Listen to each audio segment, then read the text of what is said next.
Live. All right. Welcome, everybody. We're live for our first Google Hangout. Is connecting North Central Washington. I'm Nick McLean, owner of the Nick McLean Real Estate Group, and we got Jamie Howell here from Howell at the Moon and Icicle Creek Center for the Arts as our guest. Connecting North Central Washington is kind of inspired by our vision to connect the area. We've connected with some cool people in the area, and we definitely want to profile them, their nonprofit, profit businesses, and get the word out on all the cool things that are happening in our area. I mean, from Leavenworth all the way up to Lake Chelan. Our real estate company is located right in Wenatchee, the heart of Wenatchee, but we work that entire area, so we're really passionate about what's going on in the area, and also, getting people involved, because, like our guest today, Jamie Howell and Icicle Creek, and what they have going on there. It's really exciting things that you guys are going to learn about today. You're definitely going to want to go and check out all these events because they're just phenomenal, and me and my wife are really enjoying them, and our whole team, and the word's spreading. So get in early. It's good to be in the know early. So I want to introduce Jamie Howell here, and maybe Jamie, thanks for joining us for the first. My pleasure. This is great. On the connecting first guest ever. So tell everyone who you are, maybe your background. Sure. Yeah. Or anything. Well, let's see. I'm a Wenatchee kid. I graduated from high school here, and we moved all over growing up. But this is hometown for me, and I moved away after high school. Couldn't get out of here fast enough.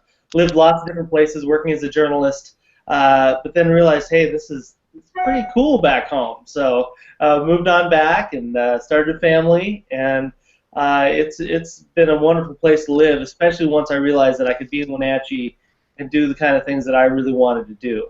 And that, for me, I'm really a writer at heart. All the work I've done is writing based. So like I said, I started as the editor up in Leavenworth of the local newspaper, and I went freelance when my daughter was born, so I had more control over my day, and that gradually led into documentary filmmaking. And so I started making documentary films, which turned into Howell at the Moon Productions, which is a company that I still have today. It's actually a block away from yours, right down the street. And then just in the past year, I became the artistic director for film at the Icicle Creek Center for the Arts, and I'm in charge there of firing up the new film program, and which is incredibly exciting. I mean, I can't wait to tell people about this place because it is an incredible asset for the valley. You've been up there, right? I mean, this is Absolutely. Yeah. The Icicle Creek Center for the Arts. In fact, this year celebrates its 20th anniversary, right? And it started out as the Icicle Creek Music Center, and it was focused on classical music and chamber music. And it was really the brainchild of Harriet Bullitt, who is a resident of Leavenworth and from the Bullitt family in the Seattle area. And her mother started King Broadcasting and generated quite a bit of wealth. So they have now turned that wealth into an asset to this area by creating some foundations that support the arts and environment and history, and in particular this Icicle Creek Center for the Arts. And the big change that brought me in was they constructed the Snowy Owl Theater. So there's a $7 million brand new theater right up there in Leavenworth that Harriet built, really. And it's not the kind of thing you find in a community this size. So it's really it's amazing. And so now we have this added capacity. And so it changed from the Icicle Creek Music Center to the Icicle Creek Center for the Arts, with a full-fledged classical music program, a music program, a theater program, and then now the film program, and that's what I'm in charge of developing. Right. So that's been my latest task, and I love it. Yeah, that's how we kind of connected, because of this film series. That's right. You reached out to me, and before we get too far, I mean, Scott, people are probably wondering, you can probably see Scott down below, right? Yeah, Scott, hey. Yeah, I'm here. Yeah, So real quick, I'm going to jump in, and if you're watching live, up in the right corner, there's a Q&A little tab. Just click that, and it's going to allow you to ask questions while we're live. So please jump in and ask questions, and we'll get them answered. and we'll get them answered through Jamie or Nick. So thanks for having me here, buddy. Yeah, thanks for having us, Scott. So so we met at that because you approached me about this film series, and it's brand new. You guys have done like one film series, and that's why we're talking, because I'm really excited about it. Me and my wife go every Thursday. Well, we want to make every Thursday to watch a film together. Yeah, the Snowy Owl Theater. The Snowy Owl Theater, like Jamie said, if you haven't seen it, I mean, this building is phenomenal in one of the most gorgeous settings that you can find. And you just don't find it. It's not like going to the movie theater. This is a completely different experience. Yeah, it's a full-fledged, it's a small theater, it's a 240-seat theater, but it's state-of-the-art, and it's set in this incredible natural setting. I mean, the campus there at the Icicle Creek Center for the Arts, we have the Snowy Owl Theater, we have the original Canyon Wren Recital Hall, which is where the classical concerts take place. Right. Then we also have, we've got a set of 8 cabins that, we use for camps when kids are coming out for theater camps or music camps and now film camps. And then we also have practice huts kind of scattered through the woods there where musicians can practice or writers can write. It's just this incredible, and it's all been designed by really environmentally sensitive architects. I mean, that was one of Harriet Bullitt's big push is environmentalism, and so the things are heated by underground cooling systems and heating repositories. Yeah, it's pretty involved, and it's not like anywhere you've ever been. I think if I think of other arts centers around the world, I mean, maybe the Banff Center is something like Icicle Creek. Wow, really? It's really but this is much younger. Like I said, we're now celebrating a 20th anniversary, but just 2 years as Icicle Creek Center for the Arts with the new theater. So, but the film series is so here it is. So we got this every Thursday night, as Nick said. We've got all these films rolling out, and that's one of my pet projects is to curate good documentaries for every Thursday night. And we're talking about social issue documentaries. We're talking about recreation. So the ski movies, the latest ski movies from TGR and Matchstick Productions. And in fact, last week we just did the Vancouver International Mountain Film Festival. That stuff works so well for that community because we're so outdoor recreation focused here because we have so much access to it, right? Sure. So that, and then we also have National Theater Live, which is a whole other thing we should talk about a little bit. But So what is the National Theater Live? And I mean, I went to the Of Mice and Men, and I thought it was brilliant. It was just a different experience altogether. So tell everyone about what is it? Yeah, this is a new development. I mean, we have so much capacity to stream things now over the internet and over satellite. And so we actually have satellites behind the Snowy Owl Theater that receive a live stream from London in this case. So the National Theater is in London. And so they're doing live plays on the stage, and they're filming them. I mean, they're filming them at the highest possible level. I mean, this is really good production. And so those then stream live, and we get to come to the theater and watch it here. We don't have to go to London. We just have to go to Leavenworth. So, and I tell people it's better than the best seat in the house. I mean, you can sit in a theater, and that's a wonderful experience. But here you've got the cameras, you've got close-ups on the actors. I mean, it's really a remarkable way to see a play. But that's what it is, ultimately. It's a play. They're plays, and they're bringing in some really high-caliber actors. So you came to Of Mice and Men, and James Howell and Chris Dowd were in that. We just did A Streetcar Named Desire, and Gillian Anderson was in that. You remember her from X-Files? She was remarkable in that. She's brilliant.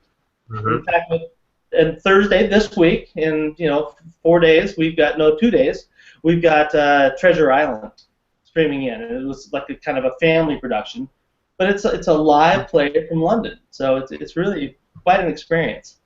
I think we're going to have at least 10 people from my office, I think, for Treasure Island. Perfect. Yeah. Because I think it's a family thing, so my office manager is going to take her 2 daughters, and Emily, my wife's already invited some people from work. So, yeah, because that National Theater Live is really cool. It has multiple angles. Like you said, it's the best seat of the house because you have different camera shots. That's right. Yeah. And It's a really high level of production, and as a filmmaker, I really appreciate that. I mean, and so these are, like I said, they're live plays, and you get in there closer than you can really in any other situation. So you choose this film series as how many films typically? This film right now is 18 films, and right now I'm in the process of curating from June through the end of the year, right? So the idea is that every Thursday night, if people are thinking about, what should we be doing, they should always think about the film series up at Icicle Creek, right? Because we're going to be presenting something, and the idea is to present really high quality, important, and entertaining documentaries. We want to get people involved. It's a challenge. I mean, I've been a documentary filmmaker, for a decade now, and it's hard to get people off the couch, out from in front of their TVs, and out, in this case, out up to Leavenworth, right? To go see a movie. But there's something about that experience, about sitting in a room with people, about the dialogue that happens afterwards, that is valuable, and it shouldn't be lost. And so I'm really committed to that idea, that people, come up and enjoy, a movie and enjoy that experience with each other. And whenever possible, we bring in the filmmakers, or we bring in somebody associated with the film, or we'll bring in a panel to have a discussion afterwards. So, like in April, we'll have we're doing a film called Fed Up, which is about food in schools, and we're combining that with a panel from the Cascade School District to talk about what they're doing in the schools right here locally, and talk about what they'd like to do, and use it as a way to motivate some change, perhaps. So I get really excited about that stuff. It's powerful when you use it correctly. That is cool. Like even on a more exciting way, like the Pretty Faces ski movie you guys did. You had Ingrid right there, and she was cool for the kids. Yeah, so we did Pretty Faces, which is an all-female ski movie, right? And I already said, ski movies go over great in this community because we have access to so much great outdoor recreation. But Ingrid Backstrom was one of the stars of the film. She happens to live right in Leavenworth. She came out and she signed posters for little girls after the movie for almost an hour, and they just loved it. It's great to see. Oh man, they were so excited. It's like it made you a kid again. That's right. It was so cool. So that definitely changes the experience. So how I want to know more about how you choose these films. I mean, especially this day with Netflix and everything you have access to.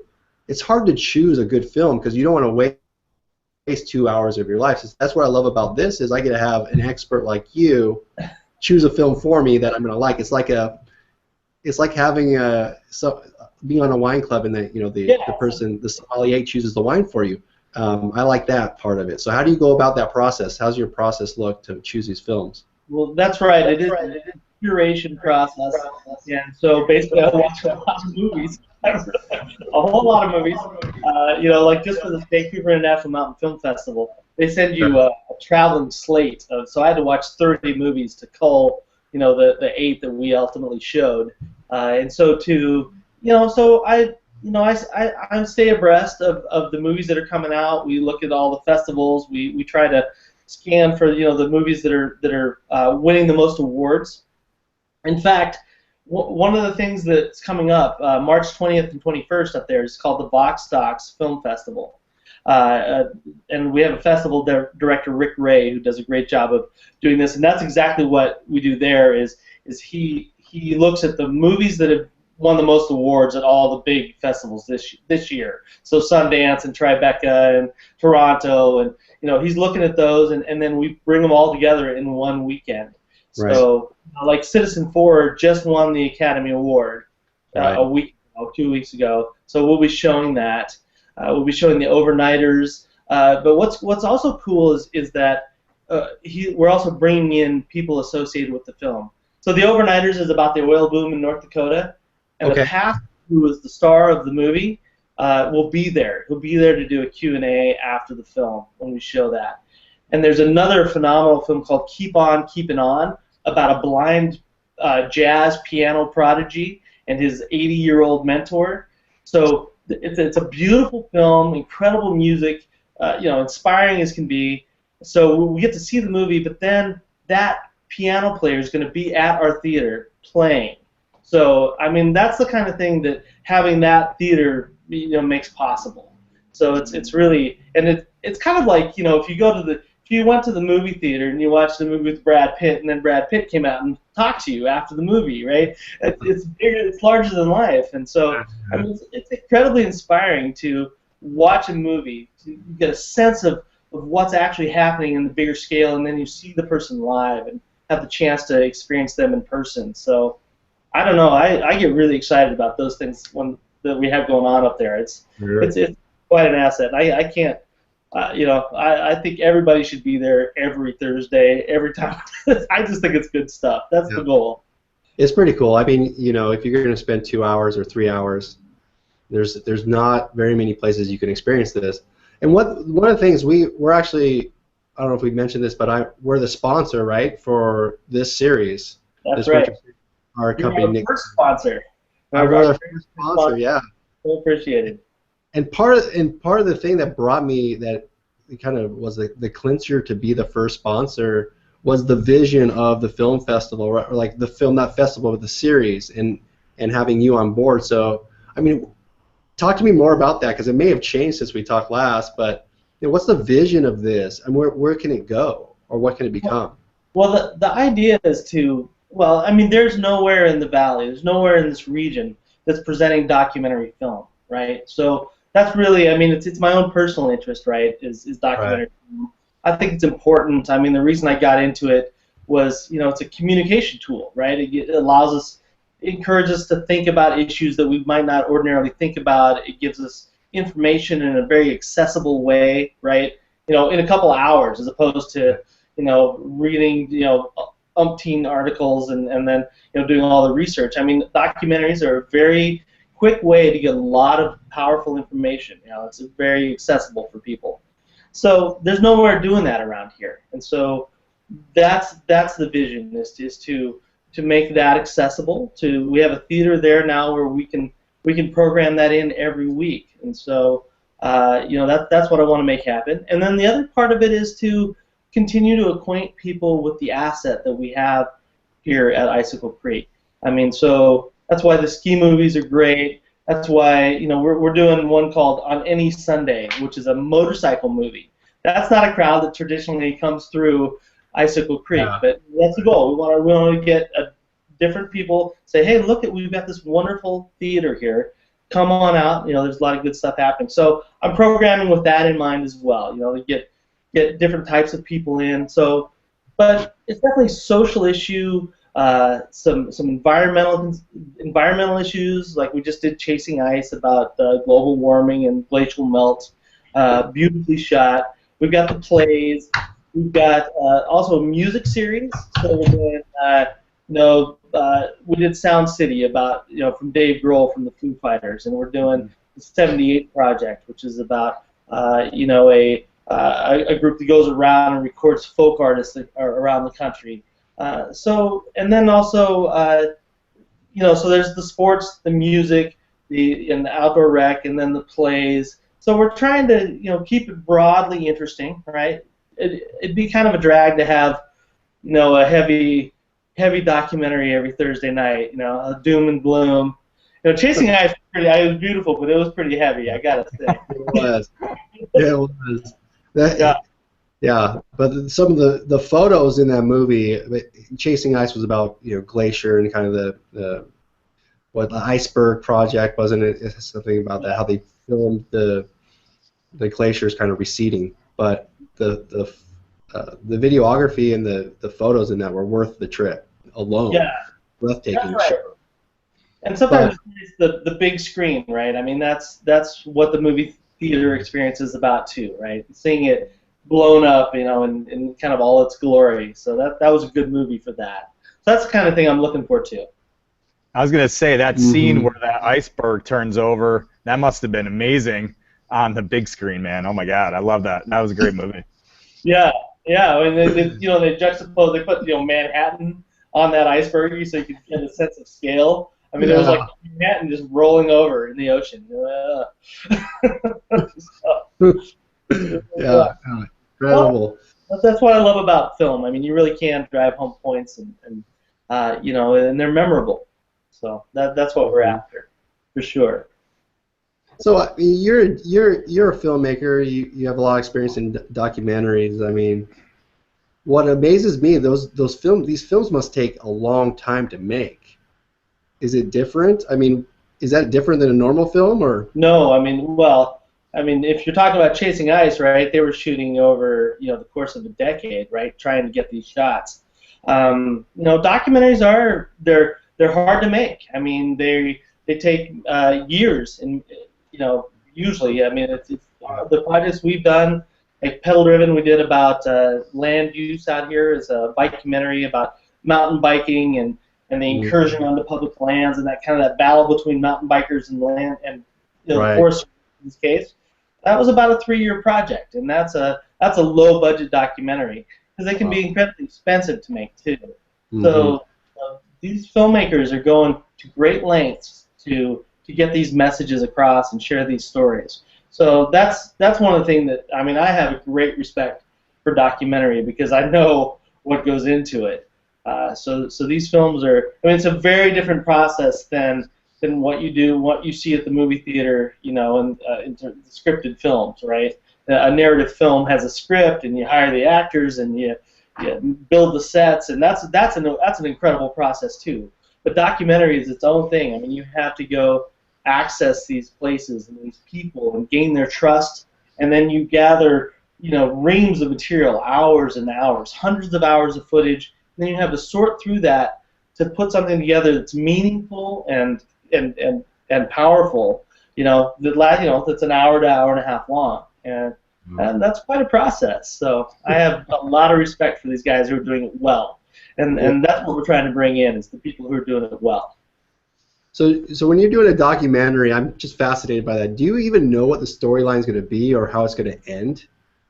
No, in many cases, I mean, you do. You start out with a solid idea, and then you kind of start down that path, and you hope that it turns out that way. But oftentimes, you know, it does. It takes its own turns. You don't know what's going to happen. You don't. Like with Pedal Driven, we didn't know. You know, we knew that there was this battle, but we didn't know that if there'd be any resolution. We didn't know that at the end of the movie we would actually get to see the Forest Service and the mountain bikers signing an agreement. I mean, and in fact, you know, so that was a wonderful development that we happened to capture because we were on the topic, right? So no, you don't know. I mean, it's a lot of it's an act of faith in many ways to go after these things. And again, a lot of respect to the documentary makers. You know, so there's historical documentaries is a little different, right? You know, where you're recapping a story, like Ken Burns, you know, talking to us about the Roosevelts or baseball or jazz. You know, that's a different thing. But a lot of the documentaries that are winning the awards now are very current issue, you know, current events based. You know, they're about the wars, you know, in Afghanistan. Point and Shoot is a good example. They're about Edward Snowden, Citizen-4, you know, current intelligence issues. They're about, you know, so those people don't know how it's going to shape up. They just know that it's important and they go after it. They go after it. Well, what I like about that is, I mean, you know, in my career, you know, we opened our office in 2012, and we went from knowing nobody to selling 250 homes. And I couldn't have done that without collapsing time. You know, you hear the term collapsing time. You know, we only have so many days in our life, and I would like to experience as much as possible. And there's no way I can experience like what I saw in Chasing Ice if I did it on my own. But if I watch a documentary, I can experience 3 years, 5 years, 10 years, or really find out more about a current event that you would never, like you said, you'd have to read so many articles to get that in depth in a 2-hour period. So you're really collapsing time, and that's the experience that I love about it, is that I can learn so much and be entertained all the while. Yeah, no, I agree. It's a great medium for that. Yeah. Yeah. And I was going to jump in and ask a quick question.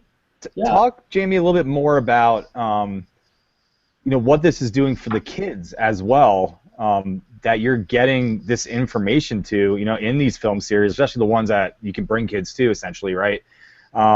but getting them involved and seeing this happening right in your community, you know. Yeah, it's actually something that we're very focused on. The Icicle Creek Center for the Arts is kind of at its heart. It's an education center. It's a school, right? They started with a mission to teach music, right? And so the idea was they'd bring in world-class faculty and then bring students in, and they'd have a camp experience around music. So we're now developing that for film as well. And so this August, we'll be launching our first Young Filmmakers Camp, and all the best regional filmmakers in this area will be, all of whom I know from my years working in documentary film here, will be there on hand, sharing their knowledge, getting kids interested, teaching them, the basics of what it takes to create documentary, what it takes to communicate, what it takes to tell a story digitally, right? Because that's how we're taking information in anymore, right?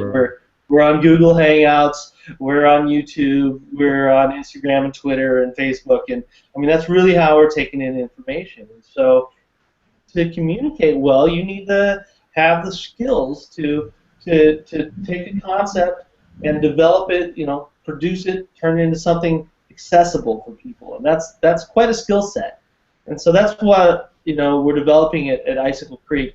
We want to make that more accessible to young people in our area. And so by bringing in filmmakers and putting on film camps, I mean my goal is that the 5-year plan is that we have a really robust film program that is offering film classes, courses, workshops, camps year-round. So that's where we're headed.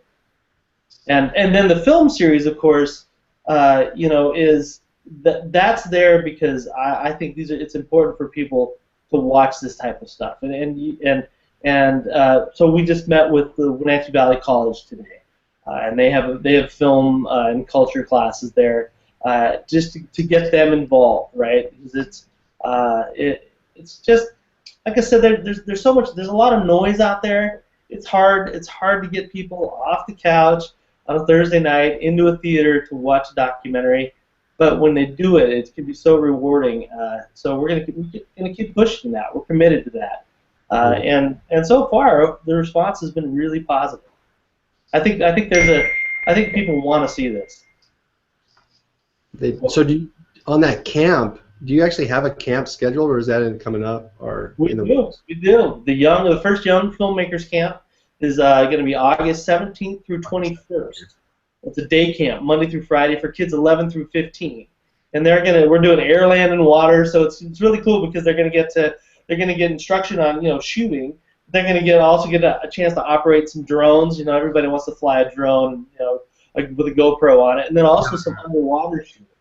So we're going to do air, land, and water. They're going to get all that experience, and then we're going to come down to the Wenatchee Valley Technical Skills Center where they have a film lab, and we're going to teach them logging and editing, and they're going to put together a piece at the end of their week. So they're going to get a chance to shoot. And we have this beautiful setting out there at Icicle Creek. I mean, foothills of the Cascades. It's forested. There's the Icicle River flowing through it. It's a beautiful area to be shooting in. So we'll be shooting mountain biking and paddle boarding and all kinds of stuff that we just naturally have around here.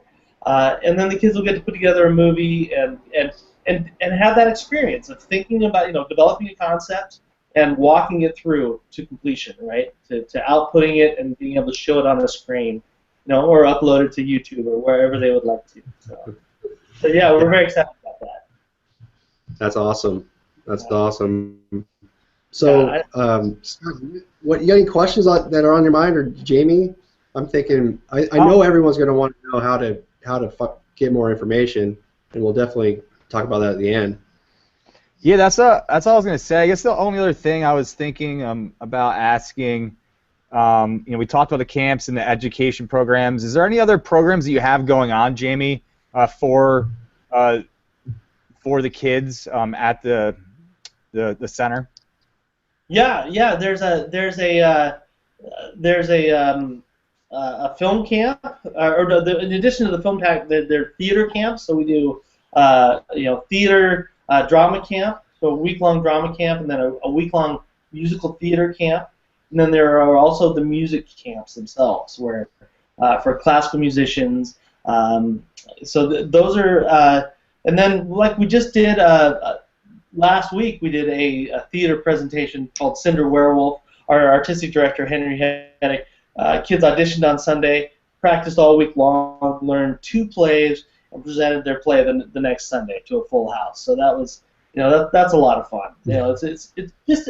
It's their experiences that are, really memorable and vital that aren't available everywhere. So we're really lucky, I think, to have these programs and then the backing to make them work well. Mm-hmm. That really is it's a viable center, and I think there's big things ahead, growing at this point.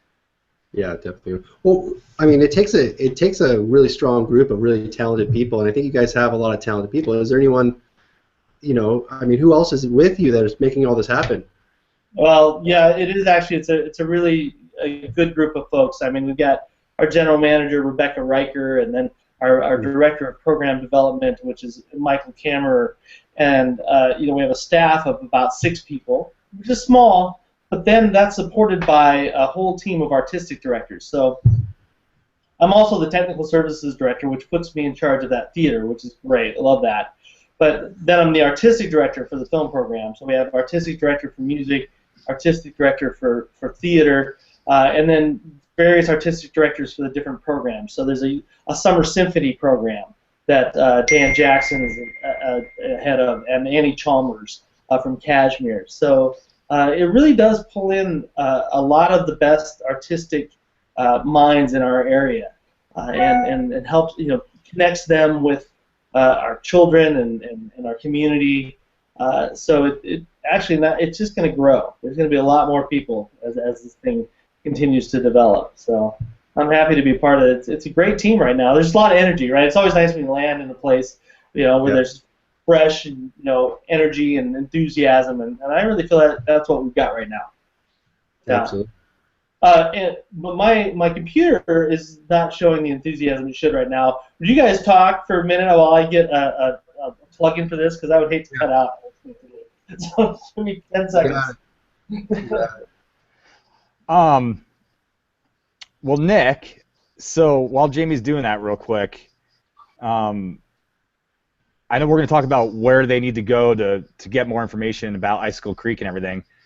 Why don't you tell people, as far as Nick McClain Real Estate Group, or your team, if anyone knows anyone that's looking to buy or sell, how they get a hold of you if they want to talk to you about real estate. That's something that's on the forefront for some people that are watching. Yeah, definitely. I mean, the idea is, we're in a business that is about helping and connecting people, and so that's connecting North Central Washington. So if you're interested in our services, which is, I mean, we help families sell their homes and people sell homes and buy homes. So we have a few websites.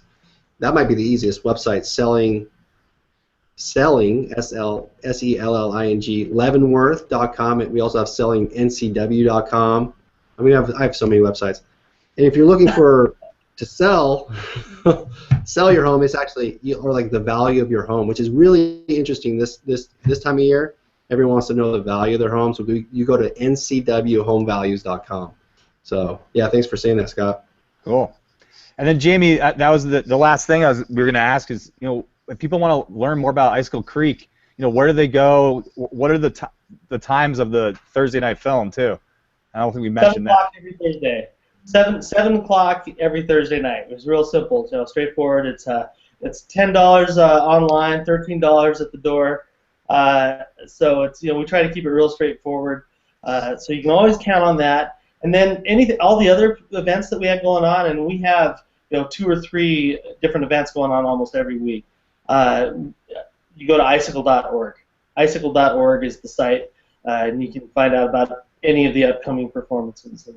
And then I've also just launched a new film blog called Howl at the Movies, which is coming out twice a month. So that, and again, I'm trying to gather information about any of the documentary offerings, not just Icicle Creek, but the Wenatchee Valley Museum has an environmental film series, local filmmakers and the things they're putting out. We're just kind of keeping abreast of all of that stuff in one place. So I'm pretty excited about that. That's been a lot of fun. Yeah, what's that? If I can offer a tip for the people that are going to go up for Thursday at 7, is, definitely you can get them online, $10. I mean, this is like a $6 million facility, and you can get it for $10. It's crazy, but you can come in. You definitely want to come early, maybe a half hour early or 15 minutes early, because there's beverages, refreshments, and other things, and people like to mingle before they go sit down. So you meet some really cool people and have great conversations, and there's some beer and wine for the people of age. That's right, and we are one of those nice theaters. One of the nice things about being an independent theater is you get to bring your beer and wine in and enjoy it while you're watching the movie, right? You don't get to do that a lot of them. So, we should have been talking about that at the beginning. Oh my God! It's a big selling point. I know a lot of people appreciate that. I certainly do. Yeah. Yes. No, it's a good. In fact, Leavenworth. One of the things we work on is that Leavenworth is 19 miles from Wenatchee, and I think there's a little bit of a sense that that's a long way, but it's really not. I mean, I guess I'm not very sympathetic because I do it almost every day, but it's 20 minutes. I mean, you try and move around Seattle anywhere in 20 minutes, you really can't do it, right? So 20, 30 minutes to get up to the theater, and then coming up there. I mean, obviously Leavenworth is a global tourist destination. I mean, people come to Leavenworth just to experience the Christmas lights and the dining options. I mean, it really is kind of a vacation spot for a lot of folks. And we have it 19 miles up the road from Wenatchee.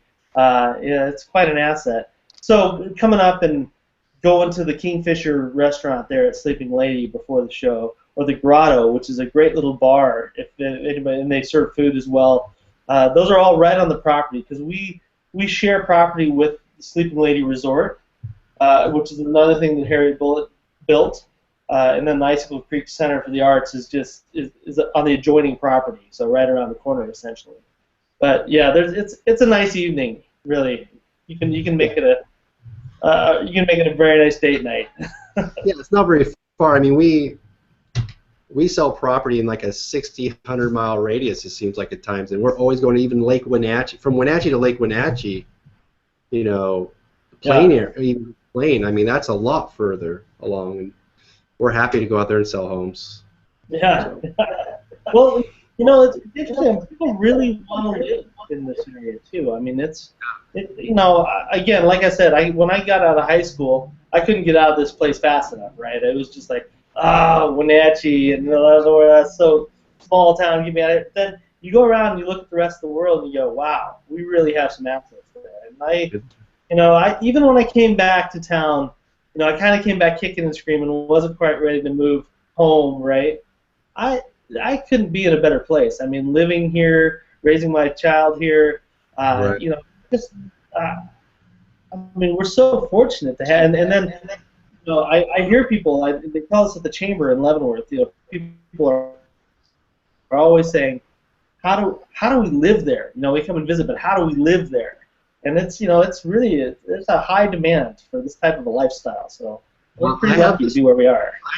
I have the answer to that question next time you hear someone say that.